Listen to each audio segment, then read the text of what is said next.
அதிமுகவில் வந்து நிர்வாகிகள் வந்து ஒற்றுமையா இல்லை அப்படின்னு சொல்லியிருக்காரு ரகுபதி. ரகுபதி பேட்டிகளை நான் அதிகமாக பார்ப்பேன், பார்த்திருக்கிறேன்.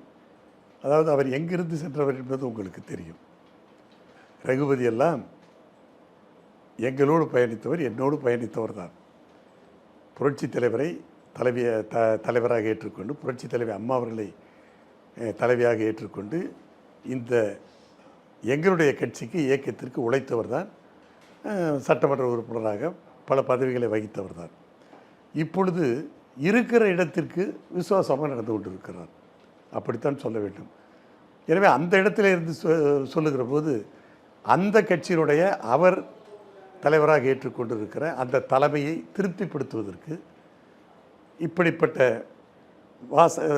வார்த்தைகளை வெளியிட்டு இது எங்களை பலகீனப்படுத்துவதைப் போல, எங்களுக்குள் ஒற்றுமை இல்லாதது போல அவர் சித்தரிக்கிறார் தவிர வேற அல்ல. ஆனால் நான் ஒன்றை உங்கள் ஊடகத்தின் வாயிலாக சொல்லுகிறேன்.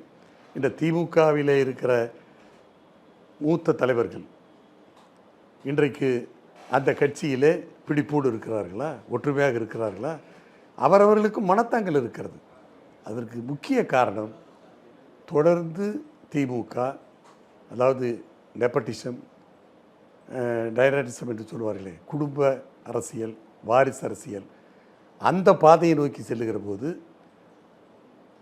அண்ணா அவர்கள் காலத்திலிருந்து உழைத்து கொண்டிருக்கிற திமுக மூத்த தலைவர்கள் எல்லாம் அங்கும் அதிருப்தியோடு தான் இருக்கிறார்கள். வேறு வழியின்றி வெளிக்காட்டி கொள்ளவில்லை.